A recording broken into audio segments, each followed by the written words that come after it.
নমস্কাৰ বন্ধু বান্ধৱীসকল সকলোলৈকে সুপ্ৰভাত জনাইছোঁ। এয়া চাওকচোন, যোৱাকালি আমি যোৰহাট অধিৱেশনলৈ বুলি যাওঁতে ৰাস্তাত ইমানে ধূলি বগা মানে ধোঁৱা হৈ আছে, একোৱে নেদেখি ইমানে ধোঁৱা মানে ধূলিয়ে বগা কৰি পেলাইছে। চাওকচোন, পাছ চাইডটো ইমান ধৰিব পৰা নাই, কিন্তু আগৰ এডোখৰ পাৰ হৈ আহিলোঁ। ইমানেই ধূলি কৈছোঁ নহয়, মোৰ মোবাইল সেই টাইমত ভিডিঅ' কৰিবলৈ নহয়, ইমানেই ভিৰ চাওকচোন, গাড়ী কিমান লাইন লাগি আছে। আমি এতিয়া 5টা বজাৰ পৰা সেই টাইমত লাইন লাগিছোঁ, আমি মানে লাইনত আছোঁ। তাৰ পৰা ফোন কৰিছে, কিছুমান চিনাকি মানুহৰ লগত কথা পাতিছে, কৈছে বোলে আমি হেনো 10টা বজাতহে পামগৈ। চাওকচোন, তেতিয়াহ'লে কিমান গাড়ী হ'ব লাগিব। এই অহা ছাইডটোত ইমান জাম হোৱা নাই, কিন্তু যিটো গৈছে যোৱা ৰাস্তাত মানে একদম গাড়ী লাইন অকণকৈ গৈ লাষ্টত আমি অৱশেষত উপায় নাপায় একদম মাজে মাজে খোজকাঢ়ি পোনাই দিছোঁ। কিমানডোখৰ বাট বহুত কষ্টৰে গ'লোঁ দেই। এনেদৰেই আমি একদম আধাৰ হৈ গ'লগৈ, দেখিছে নিশ্চয়। ইমানে গাড়ী চাওকচোন বাৰু, আগতে কেনেকুৱা আছিলে, আজিকালি চব কলি যুগ আৰু গাড়ী ইমানে গাড়ী হিচাপ কৰিব নোৱাৰে আপুনি।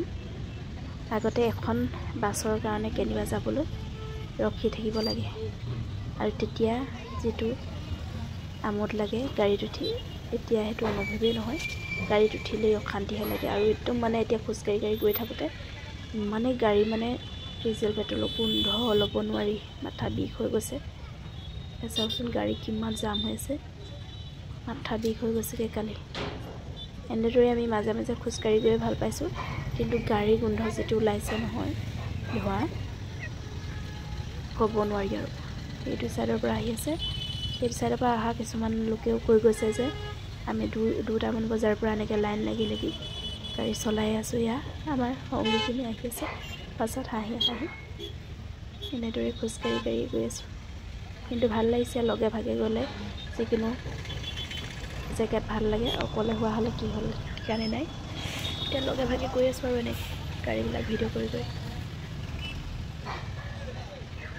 কিমান গাড়ী চাওকচোন। গাড়ীবিলাক হোৱাৰ পৰা মানুহৰ ভাল হৈছেনে বাৰু বেয়া হৈছে চাওক বাৰু আপোনালোকে। মই কিন্তু ভাল হৈছে বুলি নাই ভবা দেই, বেয়া হৈছে বুলি ভাবিছোঁ।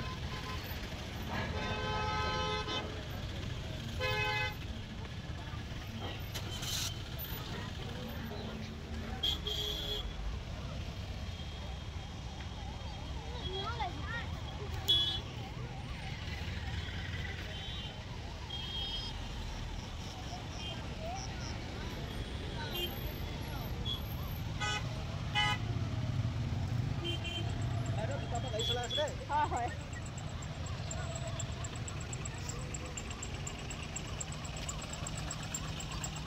দুটাৰ পৰা গাড়ী চলাই আছে নেকি ক'লে?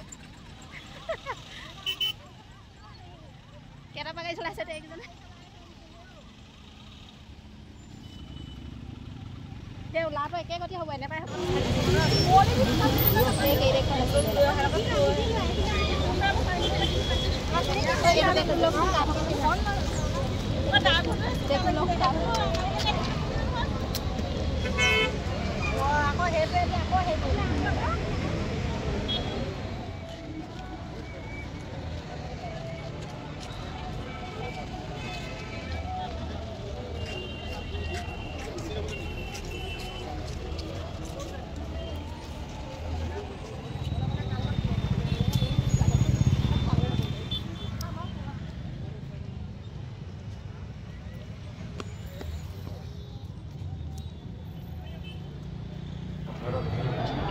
আজি দ্বিতীয় দিন, এই দ্বিতীয় দিনৰ সাংস্কৃতিক সমাৰোহ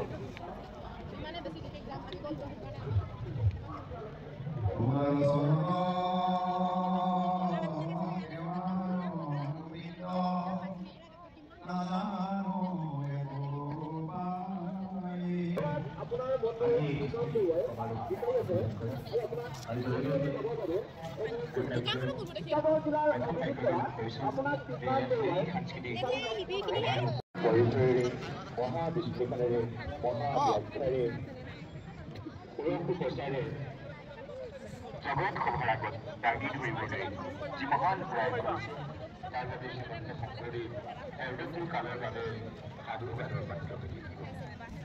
শ্ৰীমন্ত শংকৰদেৱ আজি যাৰ হাতত আমি পৃথিৱীখন চমজাই থৈ যাম সেই শিশুসকলক প্ৰাণৱন্ত কৰিছে, উদ্বুদ্ধ কৰিছে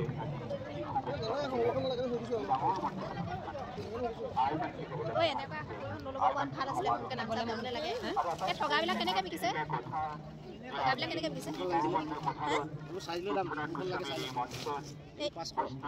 সৰুখন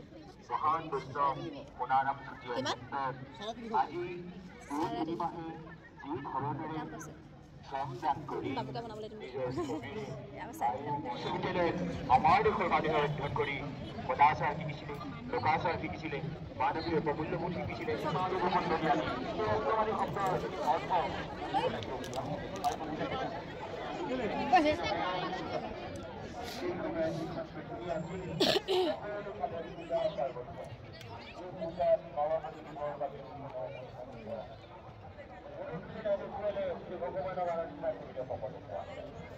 ইমান বোলে শিবিৰ বনাইছে চব মামলি গাল লেবা সেয়া কৈছোঁ। এইখিনি কৰিবলৈ কিমান দিন লাগিছে, কিমান মানুহ লাগিছে বৰ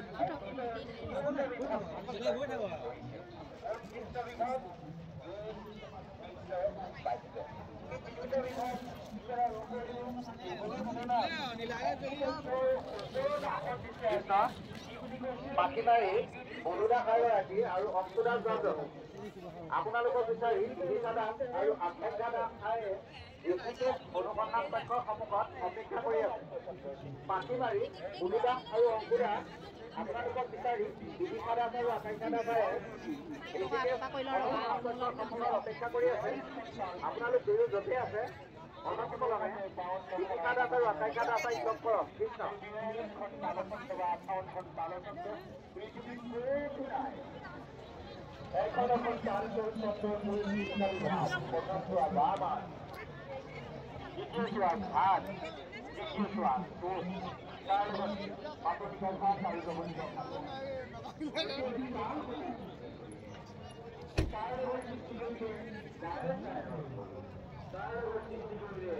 ভাওনাত প্ৰৱেশৰ গ'ল, প্ৰৱেশৰ শব্দ, যুদ্ধৰ শব্দ, গোলাপৰ শব্দ। যুদ্ধ বুলি কৈছো, যুদ্ধ এখন নহয়। তৰোৱাল যুদ্ধৰ কাৰণে ফুলৰ ছন্দ বেলেগ, বাহু যুদ্ধৰ বাবে ফুলৰ ছন্দ বেলেগ, গদা যুদ্ধৰ কাৰণে ফুলৰ ছন্দ বেলেগ, ধনু যুদ্ধৰ কাৰণে ফুলৰ ছন্দ বেলেগ। সেই ছন্দবিলাকৰ যুদ্ধ হয়। যুদ্ধ এটা নৃত্য, নৃত্যই চিন্তাক দেই তাস্তাও তাক দেই চিন্তাক দেই নৃত্যই তাক তাক দেই চিন্তাক চিন্তাক দেই চিন্তা দেই। এই যুদ্ধৰ শব্দ। ভাওনাত অংকীয়া নাটত চৰিত্ৰই নাকান্দে, চৰিত্ৰই বিলাপ কৰে, চৰিত্ৰই বিলাপ কৰে। সেই বিলাপৰ লগত বজাবৰ কাৰণে বিভিন্ন বিলাপটো ৰচনা কৰিছে, বয়া ৰচনা কৰিছে। তাৰ লগত বাদ্যযন্ত্ৰ, এই ৰূপক তাল বা জতিতালৰ বাদ্যযন্ত্ৰ।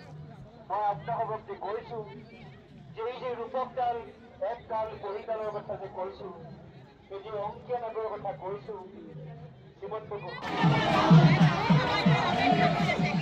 এইপিনে হওক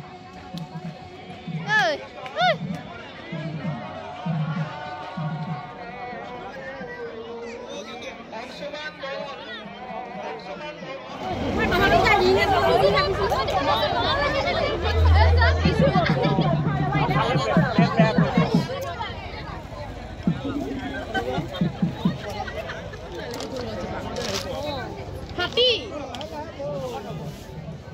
হাতী বনাই